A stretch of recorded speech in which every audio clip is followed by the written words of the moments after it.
ये कहानी ममता की है। बचपन से ही घर में ये एहसास दिलाकर पाला गया कि औरतों को बोलने का हक नहीं है। अरे ममता, जरा जल्दी जल्दी हाथ चलाओ। रोज ऑफिस में देर पहुंचता हूँ तुम्हारे कारण। लेकिन आपका सारा खाना पैक और तैयार भी है। अरे जबान जितनी चलाती हो उतना अगर हाथ चलाती ना तो शायद घर को अच्छे से मैनेज कर पाती। क्या मतलब है? क्या नहीं मिला आपको? मोजे मोजे कौन देगा? ममता भागकर पति को मोजे देती है। वो हर किसी का ख्याल रखती, लेकिन उसके घर में रोज का रोना लगा रहता। अरे माँ, आज स्कूल में टीचर ने मुझे फीस के लिए डांटा। माँ, मुझे अच्छा नहीं लगता कि स्कूल में फीस के पैसों के लिए मुझे कोई भी बात सुनाए। अरे पर बेटा, ये तो पापा करते हैं ना, सारा ऑनलाइन। मुझे तो इसकी जानकारी भी नहीं है। हाँ हाँ, बना लो बच्चों के सामने मुझे बुरा। अरे करता तो मैं ही हूँ, माना, लेकिन मुझे कोई सपना थोड़ी ना आएगा कि बच्चों की फीस जमा करनी है। अरे बताओगी तो तुम ही ना। ममता की अब ये आदत में शुमार हो चुका था। वो हमेशा हर बात के लिए खुद को ही दोषी मानती। एक दिन वो पड़ोस की दोस्त से कहती है, समझ नहीं आता यार, मैं इतनी डम कैसे हो सकती हूँ। बात तो सही भी है ना। अब पति बेचारा नौकरी करे, पैसे कमाए, या फिर ये देखे कि बच्चों की फीस का वक्त है। क्या करूँ यार।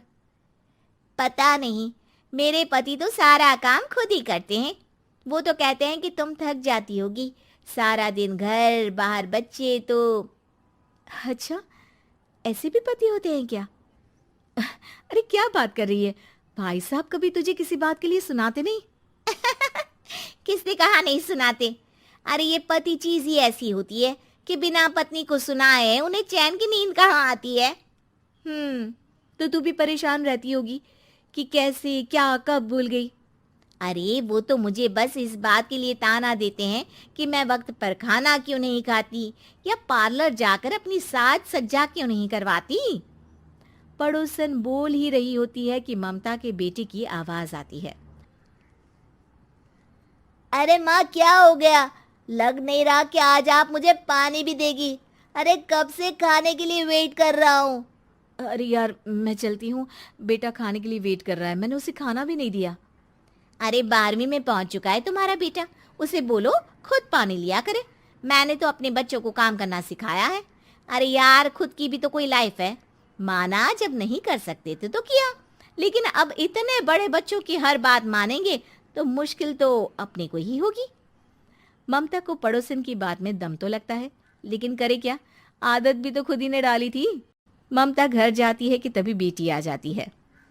माँ, परसों मुझे एक शादी में जाना है। तेरी वो जो लाल वाली साड़ी है ना, उसे दे देना।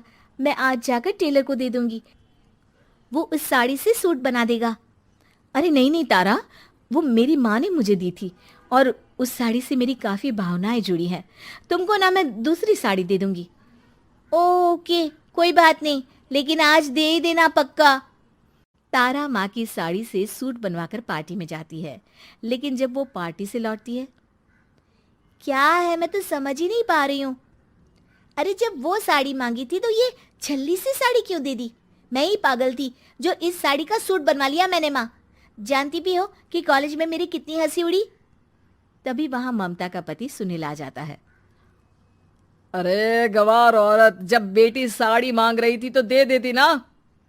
अरे पापा, इनके तो इमोशंस जुड़े थे उस साड़ी से।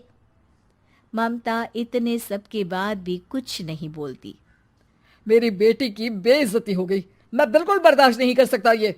मैं नहीं चाहता कि मेरी बेटी से कोई भी ज्यादा सुंदर लगे पूरे कॉलेज में। जी, वो पढ़ने में तारा बिल्कुल अच्छी नहीं है, उसकी पढ़ाई पर आप ध्यान दीजिए ना। अच्छा, अब तुम मुझे बताओगी कि मुझे किस पर ध्यान देना और किस पर नहीं। रमेश जैसा ही ये वाक्य पूरा करता है, ममता की बेटी और पति उस पर जोर जोर से हंसते हैं। अरे ठीक है ना, पता ही नहीं चला कि कैसे वक्त इतना बीत गया। अरे कैसे पता चलेगा माँ, हम लोगों के पीछे जो तू बैताल की तरह चिपकी रहती थी, तुझे कैसे वक्त का पता चलता? ममता को पहले सास ससुर, फिर पति और बच्चों की तरफ से इस तरीके की बातें सुनकर उसका मन बहुत दुखी रहता था। एक दिन, सुनो ना, बहुत दिनों से कमर के नीचे बहुत दर्द रहता है। कल मैंने देखा तो एक फोड़ा था।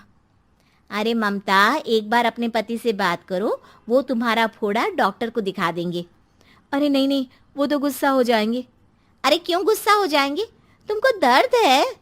हाँ, लेकिन वो यही बोलेंगे कि ऑफिस जाऊं या फिर तुम्हें लेकर डॉक्टर के पास। तो बेटे से ही बात कर ले।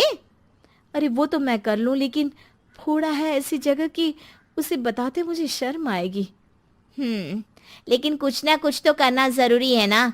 ऐसे कब तक फोड़े के दर्द से तड़पती रहेगी? अब तो सोच रही हूँ कि इनसे बात कर ही लूं, वरना दर्द के मारे कहीं मर ना जाऊं। लेकिन शाम को, ममता, क्या किया तुमने आज? खाने के डिब्बे में कैसा खाना दिया था? दाल खराब हो गई थी। कब की थी? दाल तो मैंने सुबह ही बनाई थी, खराब कैसे हो गई? अच्छा सुनिए ना, मुझे कहना है कि अरे गरम दाल बंद करोगी तो ऐसा ही होगा ना। बेइज्जती हो गई सबके सामने मेरी। ऑफिस वालों ने ऐसा मजाक उड़ाया कि क्या बोलूं। कल से ठीक से खाना देना है तो देना, वरना खाना देना बंद कर देना। बाहर खा लूंगा मैं। ममता, जो पति से अपनी परेशानी बताने वाली थी, वो अब ये सोचने लगती है कि कल से पति को खाने में क्या दे। अगले दिन ममता थकी थकी सी हालत में, आप लोगों के लिए नाश्ता बना दिया है, खाना बनाने की हिम्मत नहीं है आज तो। रात भर सोकर थक गई है ना, इसीलिए तो खाना नहीं बना सकती। हिम्मत नहीं हो रही है, मैं बस सोने जा रही हूँ। बस मैडम को सोने का बोल दो, फिर देखो कैसे सोती रहती है। माँ, फिर वही पराठा सब्जी। अरे हमारे साथ के दोस्त एक से बढ़कर एक नाश्ता खाना लेकर आते हैं, आप तो बस। सभी घर से निकल जाते हैं, लेकिन जब शाम को बेटा घर आता है तो घर में अंधेरा रहता है। बेटा लाइट चलाता है। क्या माँ, तुम्हारा भी जवाब नहीं है बिजली का बिल बचाने के लिए? वो बोल ही रहा होता है कि सामने माँ जमीन पर लेटी मिलती है। वो उसके पास जाता है। अरे माँ, क्या हो गया माँ? तभी वहां पड़ोसन आती है। अरे बेटा, तुम्हारी माँ के पैर के पास एक फोड़ा है, जिसके कारण ये लगातार कमजोर होती जा रही थी। मैंने उसे पहले ही कहा था कि घर में बता दो, लेकिन तुम्हारी माँ किसी को तंग करना नहीं चाहती थी। तभी वहां डॉक्टर आ जाता है। अरे इनके ऑर्गन में दिक्कत है, कोई बात है जो इनके मन में खटक रही है। अरे नहीं नहीं, इसके मन में कोई बात नहीं है। कोई काम है नहीं ना इसके पास, सारा दिन बस घर में ही रहती है। देखिए, मैं तो ये नहीं जानता, लेकिन हाँ, इनके मन में हमेशा कोई बात रह जाती होगी, इसीलिए उनकी ये हालत है। अगर आप समय से नहीं ले आते तो हो सकता था कि। अरे नहीं नहीं डॉक्टर साहब, हम पूरी कोशिश करेंगे कि वो ठीक हो जाए। हम लोगों ने अपनी ही परेशानी माँ के सामने रखी, लेकिन किसी ने माँ की दिक्कत को जानने की कोशिश तक नहीं की। हाँ, मैंने भी ममता को हमेशा घरेलू जरूरत से ज्यादा काम का नहीं सोचा था। ममता को होश आता है और वो खुद को अपने बेडरूम में देखती है। वो उठने की कोशिश करती है कि माँ, अब आप नहीं उठेंगी। हम लोग है ना, हम लोग आपको पूरी तरह से खुश रखने की कोशिश करेंगे।